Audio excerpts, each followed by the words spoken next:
বইয়ের প্যানপ্যানানিতে কুদ্দুসের জীবনটা কিভাবে তেজপাতা হয়ে গেল দেখুন তার একটি নমুনা। হ্যালো জান, কি করো?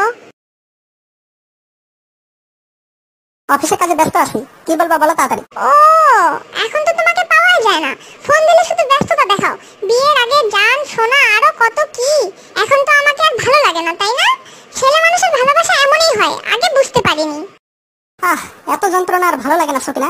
বাসায় গেলে তোমার প্যানপ্যানানি, এখন অফিসে এসে একটু কাজ করবো সেটাও কি ভালো মতো করতে দিবা না? একটু পর পর ফোন দিবা আর একটা ফালতু টপিকস নিয়ে আমার জীবনটা তেজপাতা বানাই দিবা। আমার জীবনটাই নষ্ট হয়ে গেল। হায় রে, আব্বু আম্মু এই কোন ছেলের সাথে আমাকে বিয়ে দিল? এর থেকে তো ওই মফিজই ভালো হতো। বয়সটা না হয় একটু বেশি ছিল, তারপর বাড়ি গাড়ি টাকা পয়সা কোনো কিছু তো অভাব ছিল না, আর তোমার থেকে আমাকে অনেক বেশি ভালোবাসতো। উচিত কথা বললাম দেখে এখন গায়ে ফসকা পড়ে গেল, তাই না? এতদিন তো খুব বলছিলে আমাকেই ভালোবাসো আমাকেই ভালোবাসো, আর এখন উচিত কথা বললাম দেখে তোমার বুইড়া মফিজের কথা মনে পড়লো। তা যাও না তোমার বুইড়া মফিজের কাছে, তোমাকে কি আমি আটকে রাখছি? যাও। ও, এখন তো চলে যেতে বলবাই আমাকে, আমাকে তো আর ভালো লাগে না, তাই না? বিয়ের আগে কত কথাই না বলছিলা, প্রতি সপ্তাহে রেস্টুরেন্টে খেতে নিয়ে যাবা, মাসে 3টা ড্রেস কিনে দিবা, 2বার আব্বু আম্মার সাথে দেখা করতে নিয়ে যাবা, আর এখন মাসে একটা ড্রেস কিনে দাও না। রেস্টুরেন্টের কথা তো ভুলেই গেছি। এখন তো দেখি কোনো কিছুই তোমার মনে থাকে না, সবকিছু ভুলে যাও, তাই না? গত মাসেই তো 2টা ড্রেস কিনে দিলাম বোনের বিয়েতে যাওয়া বলে, রেস্টুরেন্টে খেতে নিয়ে গেলাম 2 দিন, আর তোমাকে বিয়ে করে আমার কি লাভ হয়েছে বলো? একটা ভালো রান্না পর্যন্ত করতে পারো না।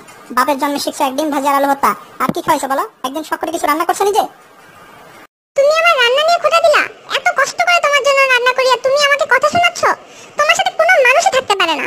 কুদ্দুস, আজকে আসার সময় আমার জন্য বিষ নিয়ে আসবা। আমি বিষ খেয়ে মরে যাব, তবু তোমার সাথে সংসার করতে পারবো না। বুদ্ধি তো ভালোই করছো আমাকে ফাঁসানোর জন্য। বিষ খেয়ে মরবা, তারপর তোমার পুলিশ বাবা এসে আমাকে হাজতে নিয়ে যাক, তাই না? যাক, তুমি তো বিষ খেয়ে মরার পথ বেছে নিয়েছো। তোমার রান্না খেয়ে খেয়ে গ্যাস্ট্রিকে আমার যে অবস্থা হয়েছে, তাতে 2 দিন পর আমি বিষ ছাড়াই মরবো। হ্যাঁ, এখন তো কত কিছু শোনাবা তুমি, আমি বুঝি না বুঝি। বাপ চাই, এখন অন্তত চুপ করো। অফিসে কাজ করতে করতে জীবনটাই শেষ, এখন যে কাজটা আছে সে বাকি কাজটা করতে দাও। তোমার প্যানপ্যানে তো আমার জীবনটা শেষ হয়ে গেল, না বাড়িতে না অফিসে শান্তি, বাকি না বাসায় গিয়ে শুনবো। এখন অন্তত চুপ করো, মাপ চাই তোমার কাছে। ভাইয়া ও আপুরা, ভিডিওটা তো দেখলেন, ভালো যদি লেগে থাকে তাহলে অবশ্যই শেয়ার করুন, আর লাইক একটা দিতে কিন্তু ভুলবেন না।